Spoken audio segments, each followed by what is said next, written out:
சொன்னார், பெந்தேகோஸ்தே சபையில பாஸ்டர் பல சபைகள் வச்சிருக்கிறார், பெரிய சர்ச் அவர் சர்ச்சு, சின்ன பாஸ்டர் பெரிய பாஸ்டர் நிறைய சபை வச்சிருக்கிறார். அவர் என்கிட்ட சொன்னார், பிரதர், நம்ம கிறிஸ்தவங்களுக்கு, கிறிஸ்தவ ஊழியக்காரங்களுக்கு வசனத்திற்கு ஒரு அர்த்தம் கூட தெரியல, தப்பா வசனத்துக்கு அர்த்தம் சொல்றாங்க அப்படின்னு சொன்னார். ஏன் அப்படி சொல்றீங்க, என்ன நடந்ததுன்னு கேட்டேன்.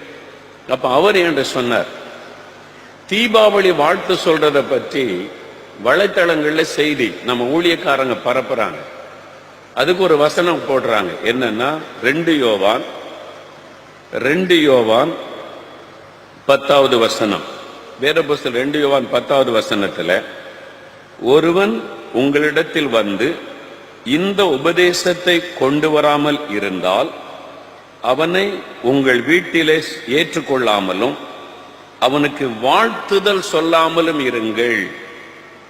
அவனுக்கு வாழ்த்துதல் சொல்லாமலும் இருங்கள்.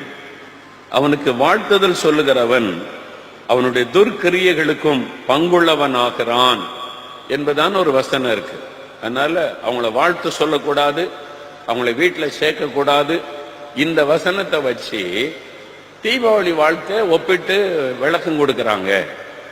அப்ப அதுக்கு என்னதான் அர்த்தம்னு கேட்டேன். அவர் சொன்னார், இந்த ஊழியக்காரர், தீபாவளி வாழ்த்து சொல்வதற்கும் இதுக்கு சம்பந்தமே கிடையாது, இந்த வசனத்தின் அர்த்தமே வேற. அத மேல வாசித்து பாருங்க. 7வது வசனத்துல, மாம்சத்தில் வந்த இயேசுவை அறிக்கை பண்ணாத அநேக வஞ்சகர் உலகத்தில் தோன்றி இருக்கிறார்கள். இப்படிப்பட்டவர்களே வஞ்சகனும் அந்தி கிறிஸ்துவுமாய் இருக்கிறான். அப்ப என்ன உபதேசம், என்ன வாழ்த்துதல்? அதாவது மாம்சத்தில் வந்த இயேசுவை நம்பாதவங்க, இயேசுவை கடவுள் ஆண்டவன் நம்பாம, இயேசு ஒரு தூதன், இயேசு ஒரு நபி, இயேசு கடவுள் கிடையாது அப்படின்னு சொல்ற உபதேசம் பைபிளை வச்சுக்கிட்டே செய்யறாங்க சிலர். அது ஜெகவா விட்னஸ் என்கிற ஒரு குரூப் இருக்கிறாங்க. பைபிள் வச்சிருப்பாங்க, இயேசு பத்தி பேசுவாங்க, ஆனா கடைசியில் சொல்லுவாங்க இயேசு கடவுள் கிடையாது, பிதா ஒருத்தர் தான் கடவுள் சொல்லுவாங்க. மாம்சத்தில் வந்த இயேசுவை நம்ப மாட்டாங்க, அது கள்ள உபதேசம். மார்மன்ஸ் அப்படின்னு ஒரு குரூப் இருக்கிறாங்க, மார்மன்ஸ். அவங்க தனி பைபிள் வச்சிருக்கிறாங்க. முதல்ல பேசும்போது இயேசுவை பத்தி தான் பேசுவாங்க, அப்புறம் சொல்லுவாங்க இயேசு கடவுள் கிடையாது. ஆனா பைபிள் அவங்கள்ட்ட இருக்கும், இயேசுவின் பேரை சொல்லிக்கிட்டு தான் வீட்டுக்குள்ள வருவாங்க. ஆனா இயேசுவை விசுவாசிக்க மாட்டாங்க, கடவுள்னு விசுவாசிக்க மாட்டாங்க. அந்த மாதிரி உபதேசத்தை கொண்டு வர்றவங்களை தான் வீட்டுக்குள்ள சேர்க்காத, அவனுக்கு வாழ்த்து சொல்லாத, அது கள்ள உபதேசம், கல்ட்டு உபதேசம் என்று அன்றைக்கு யோவான் எழுதி இருக்கிறார். அதுக்கும் தீபாவளி வாழ்த்துக்கு சம்பந்தமே கிடையாது. ஏன்னு சொன்னா, தீபாவளி வாழ்த்து சொல்ற ஆட்கள் இயேசுவை கடவுள் இல்லைன்னு சொல்லல, இயேசுவும் ஒரு கடவுள்னு ஏற்றுக்கொள்றாங்க. உங்களுக்கு தெரியுமா, இந்தியாவில் ஒரு பத்திரிகை சர்வே பண்ணாங்க, பிரபலமான ஒரு இந்திய பத்திரிகை, இந்தியா முழுவதும் சர்வே பண்ணி உங்களுக்கு பிடித்தமான கடவுள் யார் இந்திய மக்கள் கிட்ட கேட்டாங்க. இந்துக்கள், முஸ்லிம்கள் எல்லாத்துக்கிட்ட சர்வே பண்ணி உங்களுக்கு பிடித்தமான கடவுள் யார் இந்த இந்தியாவில் சர்வே பண்ண போது 75% இந்திய மக்கள் என்ன பதில் சொன்னாங்க தெரியுமா? இயேசு கிறிஸ்து. தெரியுமா உங்களுக்கு? இந்தியாவில் இருக்கிற ஒரு பிரபலமான பத்திரிகை சர்வே பண்ணிச்சு, உங்களுக்கு பிடித்தமான கடவுள் யாருன்னு தனிப்பட்ட முறையில் கேட்ட போது 75% இந்தியர்கள் சொன்னது இயேசு கிறிஸ்து தான். அப்ப இயேசுவை கடவுள் இல்லைன்னு அவங்க யாரும் சொல்லல. அப்ப தீபாவளி வாழ்த்து சொல்றவங்க தவறான உபதேசத்தை கொண்டு வருகிறவர்கள் அல்ல, அறியாமைக்குள் இருக்கிறவங்க. ரெண்டுக்குள்ள வித்தியாசத்தை அறிந்து கொள்ளுங்க. மெய்யான ஆண்டவர் யாருன்னு அவங்களுக்கு தெரியவில்லை, அவ்வளவு அறியாமைக்குள்ள இருக்கிறாங்க. அவங்கள நீ வீட்டுல சேர்க்காத அப்படின்னு பைபிள்ல சொல்லி இருக்குதா? அதைத்தான் அந்த பாஸ்டர் என்று சொன்னார். நம்ம ஊழியக்காரங்களுக்கும் விசுவாசிகளுக்கும் பைபிள் வசனத்துக்கு அர்த்தம் கூட தெரியல பிரதர்.